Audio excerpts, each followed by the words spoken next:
코로나19 신규 확진자 수가 주말을 거치면서 300명대까지 내려왔는데요. 하지만 휴일 검사 건수가 줄어든 것을 고려하면 감소세로 돌아섰다고 판단하기는 어려운 상황입니다. 네, 감염 경로를 알기 힘든 지역사회 산발적인 감염이 이어지고 있고 또 거리두기 완화 여파도 곧 가시화될 전망이라서 위기감이 다시 고개를 들고 있는 상황인데요. 자세한 내용은 유재복 해설위원, 김경우 서울백병원 가정의학과 교수와 함께 살펴보겠습니다.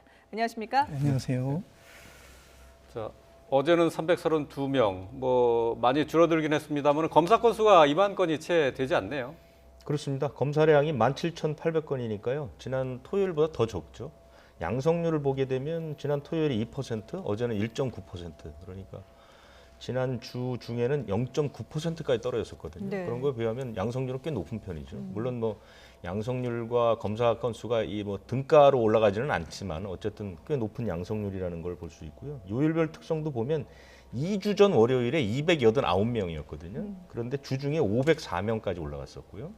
지난주는 월요일이 344명인데 목요일에 621명까지 올라갔었죠. 그러니까 대부분 월요일, 토요일, 일요일, 월요일에 이제 적어졌다가 네. 쭉 올라가는 추세를 보인다는 것을 보면 이번 주는 332명에서 출발했으니까요. 어느 정도 환자가 좀 증가는 불가피하다 이렇게 보입니다. 예. 지금 이제 조금 더 사례별로 들여다본다면은 지금 남양주 플라스틱 공장 관련 추가 확진자도 나오고 있고 서울 양천구 어린이집, 성남시 무도장, 용인의 요양원 곳곳에서 지금 확진자들이 계속해서 나오고 있어요. 최근에 이제 조금 전에 얘기하신 남양주 플라스틱 공장은 163명까지 늘었고요. 네. 그다음에 이제 아산에 있는 보일러 공장 171명, 순천향대병원은 201명 이렇게 이제 네. 눈에 띄는 대규모 감염이 있었고요. 네. 지금 조금 눈에 띄는 것은 성남시 무도장을 비롯한 무도장 감염이 지금 상당히 여러 곳에서 나오고 있거든요. 예. 성남시 분당구 야탄 무도장이라는 곳에서 그 42명이 지금 나왔고요.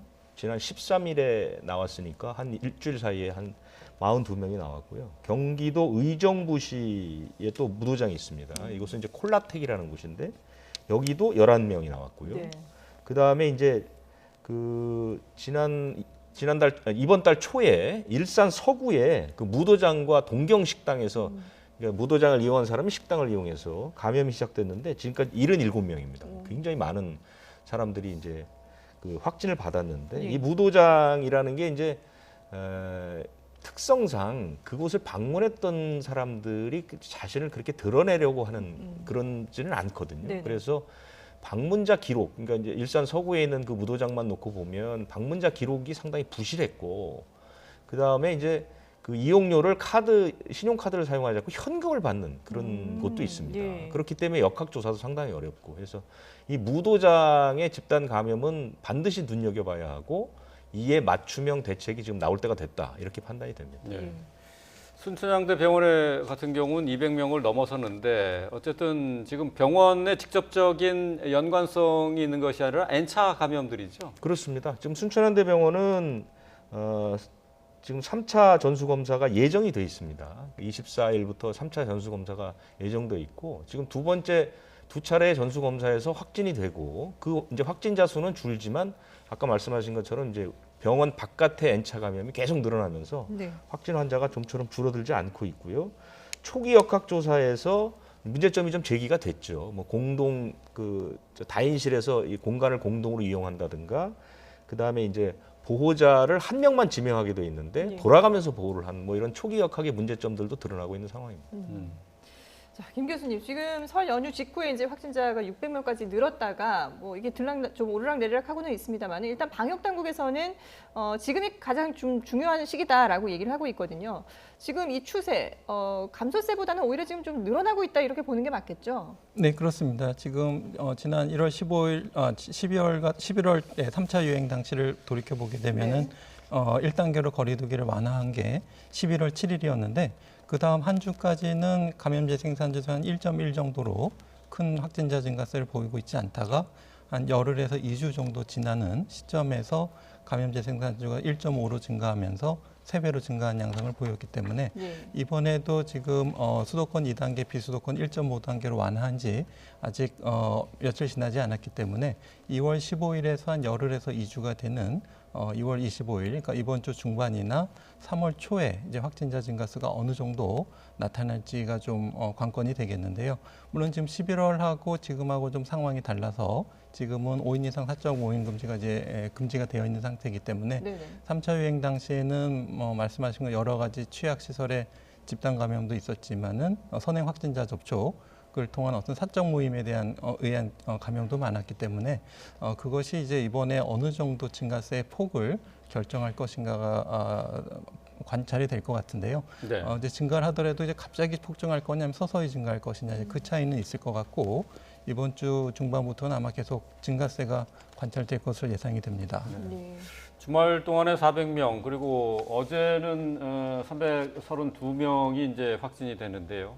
근데 양성률을 따져보니까 그러니까 이제 진단 검사를 받은 사람 가운데 양성 진단을 받은 사람의 비율 그러니까 이 양성률이 2%를 넘거나 2%에 그 근접하는 이 수치를 보이고 있어요. 좀 위험한 거 아닙니까? 어떻습니까? 뭐 큰 상관이 없는 건가요? 네, 아무래도 양성률에 영향을 미치는 건 얼마나 많은 사람들이 검사를 받았고 그 중에서 확진자가 얼만큼 나왔느냐에 따라서 좀 차이가 있을 수가 있는데 그 11월 달에 3차 유행 당시의 양성률 변화를 좀 보게 되면은 11월 둘째 주에 1.3%였다가 계속 꾸준히 증가해서 12월 첫째 주에 2.56%, 둘째 주에 2.91%.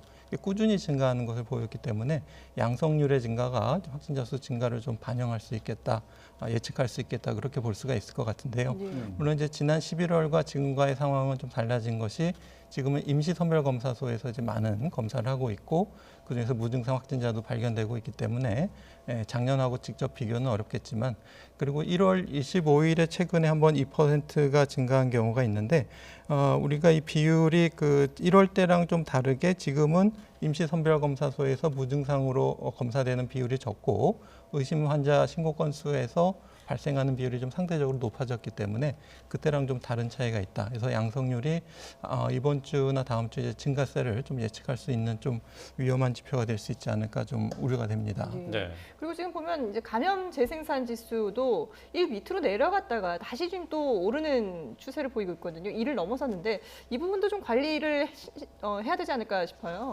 그렇습니다. 지금 오늘 이제 발표가 될 것 같은데요. 아마 1.1을 좀 상회하는 것으로 예측이 되고 있고요. 물론 우리가 조금 더 추가적인 조치를 통해서 1, 2하로 낮출 수 있지만 그것이 좀 효과가 미칠 때까지 좀 시간 차이가 걸리기 때문에 네. 우리가 그 효과가 나타낼 때까지 감염 재생산 지수가 얼마나 증가하고 그 사이에 얼마나 폭증할 수 있느냐, 효과가 나타낼 때까지 우리가 확진자 수를 얼만큼 통제할 수 있느냐가 가장 큰 관건이 될 것 같습니다. 네. 어쨌든 뭐 지금 현재 거리두기는 완화되어 있는 상태고 설 연휴 동안에 이동량도 좀 많았던 것을 감안하면은 앞으로도 확산세가 당분간은 좀 유지되지 않을까 하는 게 일반적인 전문가의 의견인 것 같은데요. 어떻게 보세요?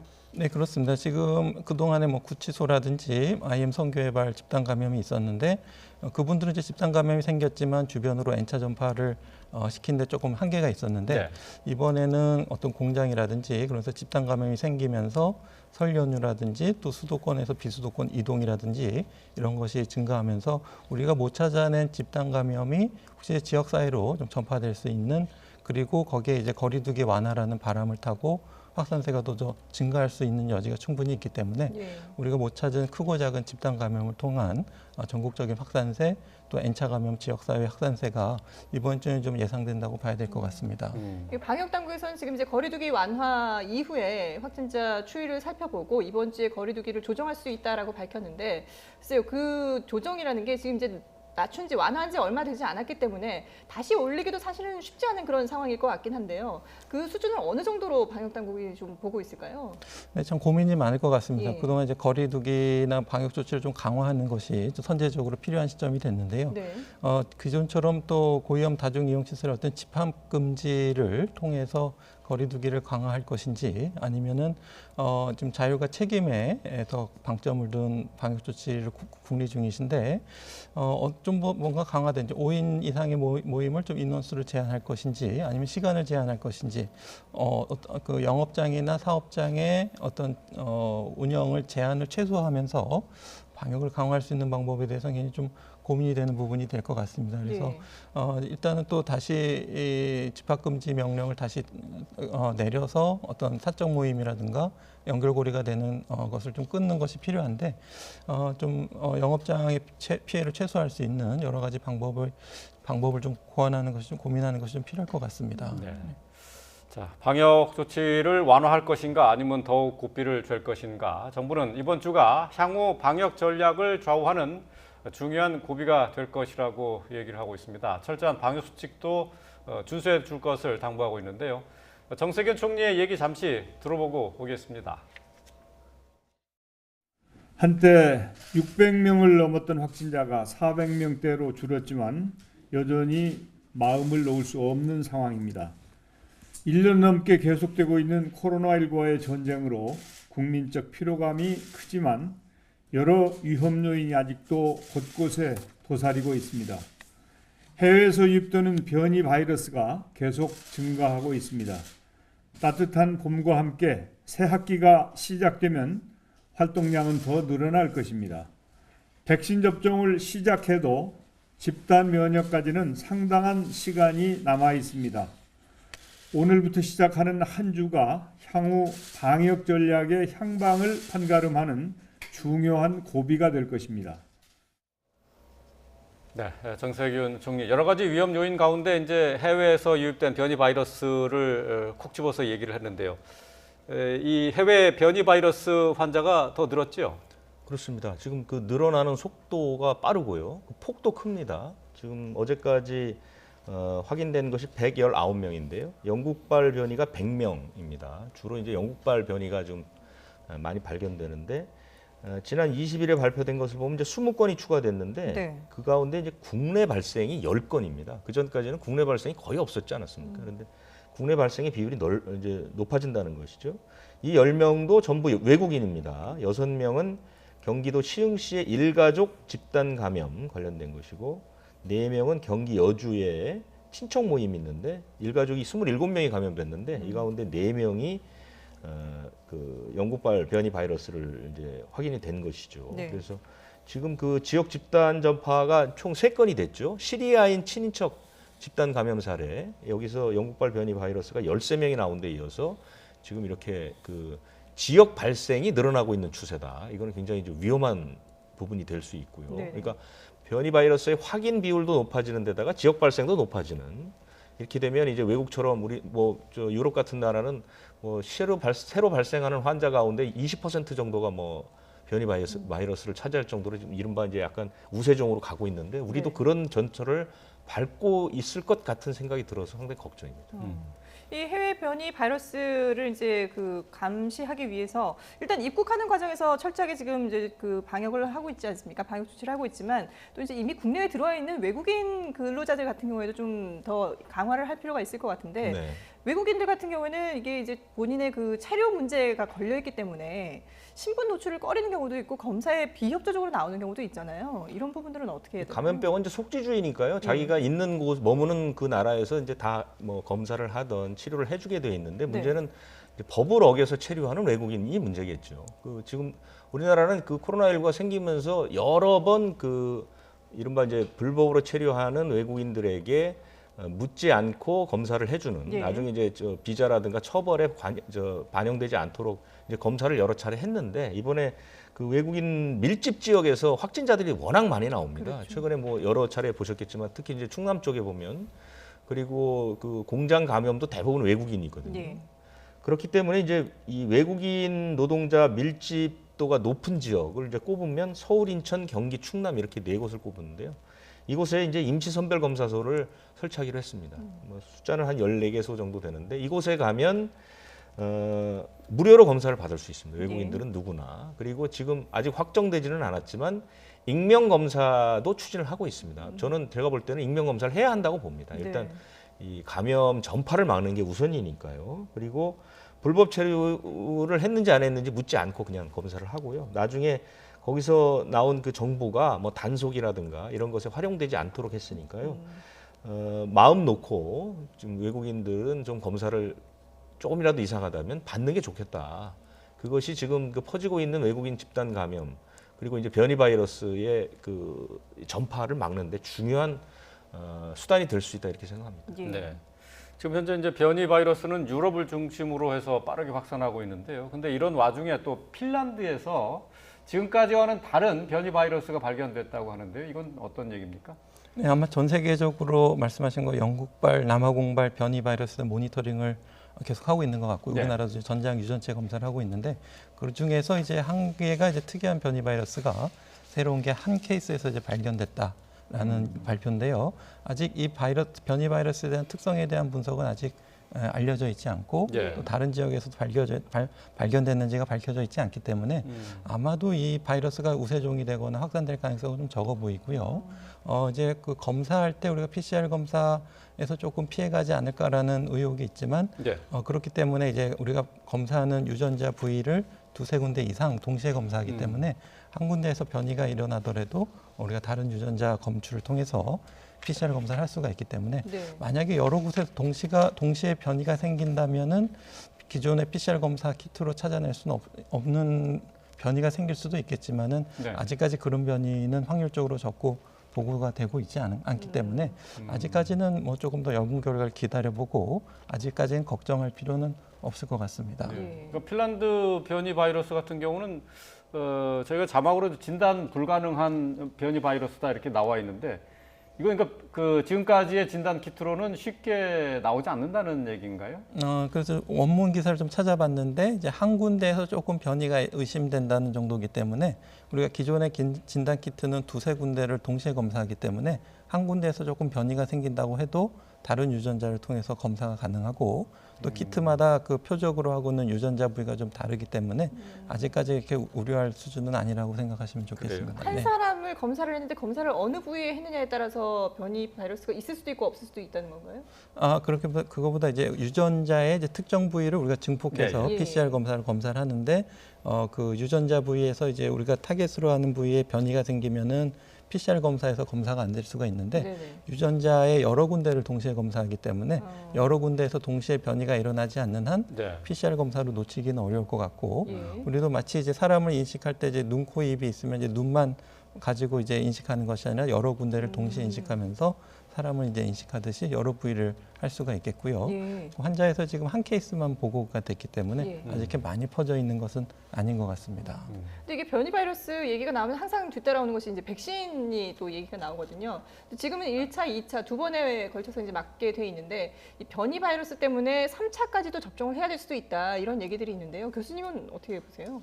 네, 지금 백신이 만약에 듣지 않는 바이러스가 있다면 그렇게 해야 될 것 같고요. 예. 아직까지는 효과는 좀 떨어지지만은 우리가 집단 면역을 형성하면 유행을 좀 막을 수 있겠다.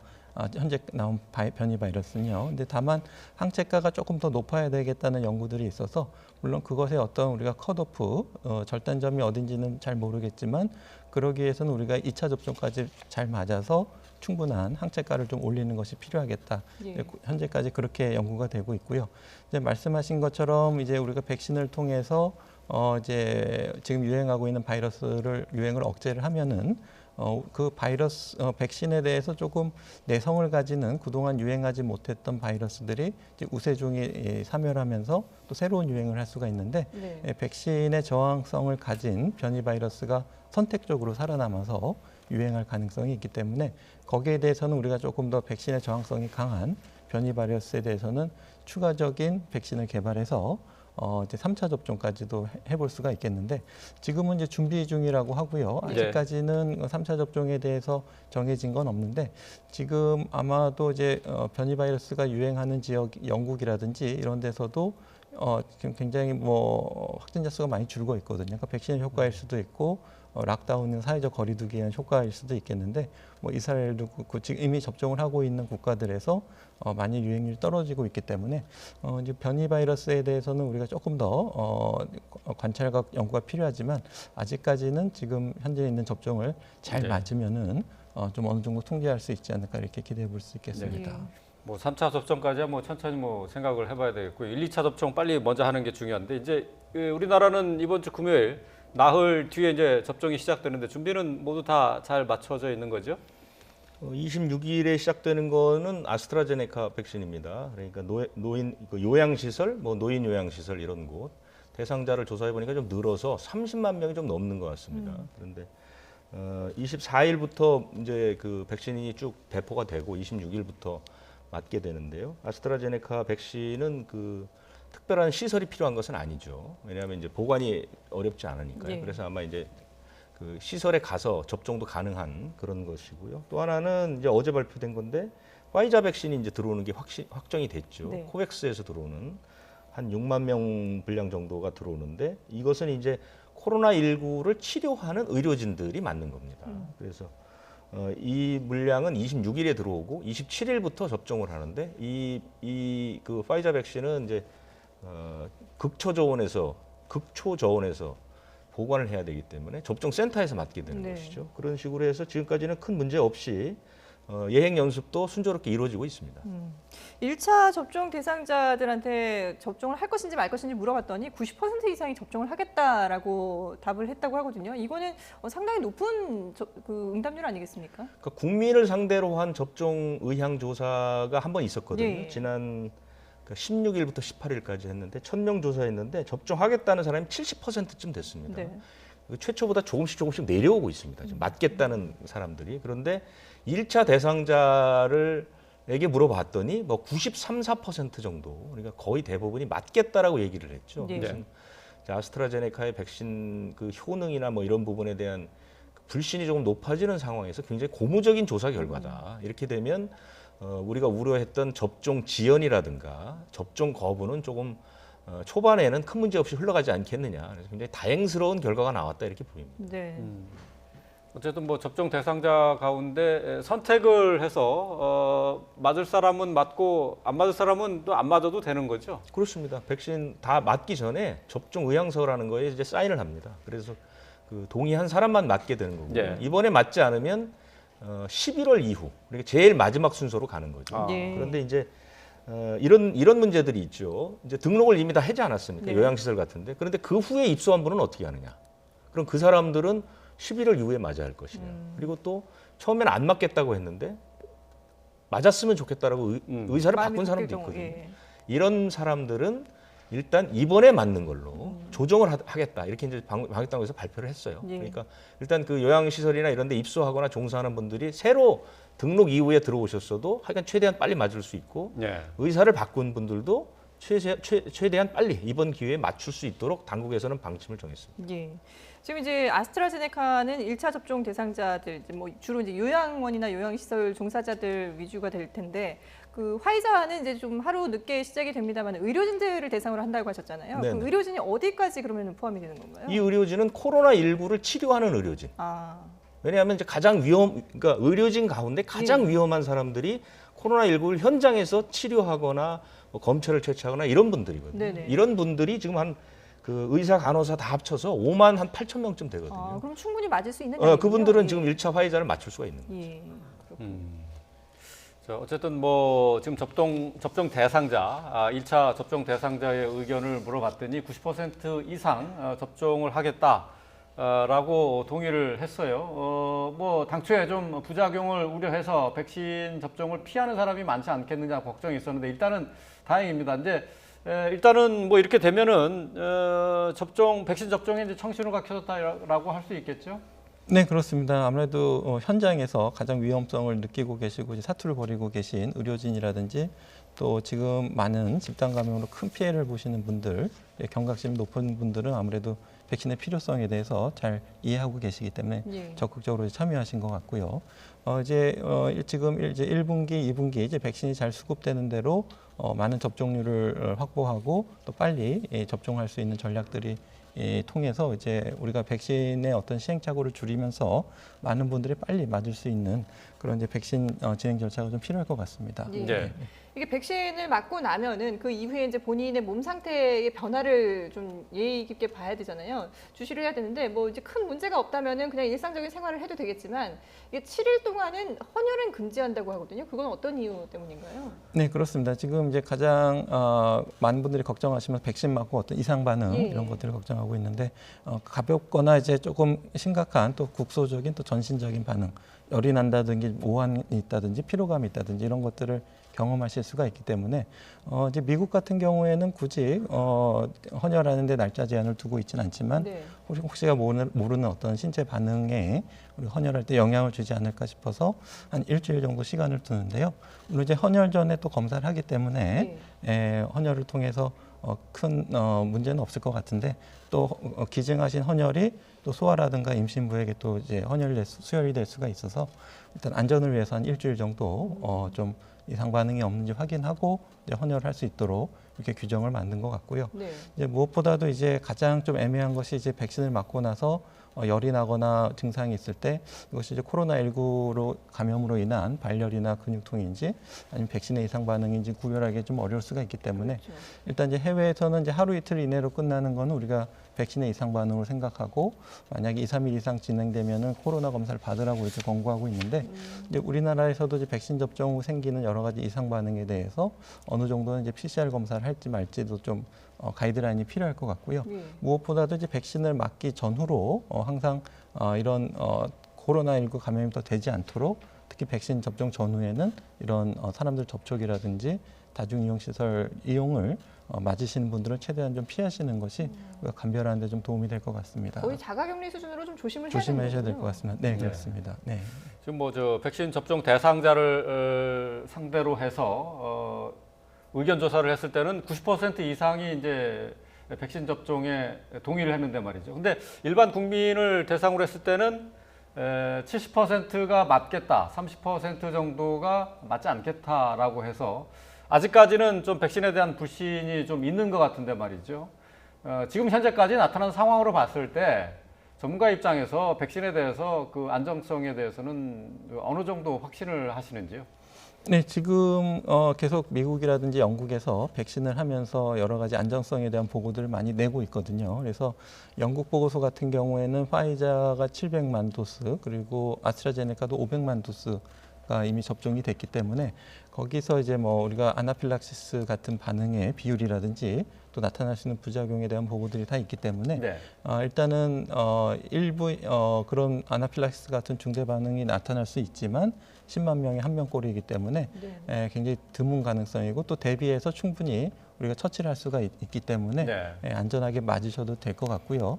이제 지적하신 것처럼 우리가 안전성에 대해서 이제 아무리 설득을 하고 홍보를 해도 우리가 백신을 맞는 선택을 하는 행동에는 굉장히 여러 가지 영향을 미치기 때문에 뭐 정치적인 거지 종교라든지 아니면 사회적인 뭐 신념이라든지 이런 것들이 영향을 줘서 어떻게 과학적인 기반에 대한 충분한 설명도 필요하지만 여러 가지 이제 우리가 여야를 떠나서 정치적인 것에 얽매여서 백신에 대해서 불신을 준다든지 이런 것은 없어야 될 것 같고요. 예. 특히 종교적으로도 그렇고 그리고 다양한 캠페인을 통해서 이제 외국 같은 사례도 좀 참조해 보면 좋을 것 같은데요. 백신 맞으신 분들께 이렇게 배지를 달아드린다든지 박수를 쳐드리고 이렇게 해서 백신을 좀 장려하는 캠페인들을 좀 많이 같이 하는 것이 좀 좋을 것 같습니다. 예. 알겠습니다. 자, 지금까지 유재복 해설위원 그리고 김경호 서울백병원 가정의학과 교수와 함께했습니다. 두 분 말씀 잘 들었습니다. 네, 감사합니다.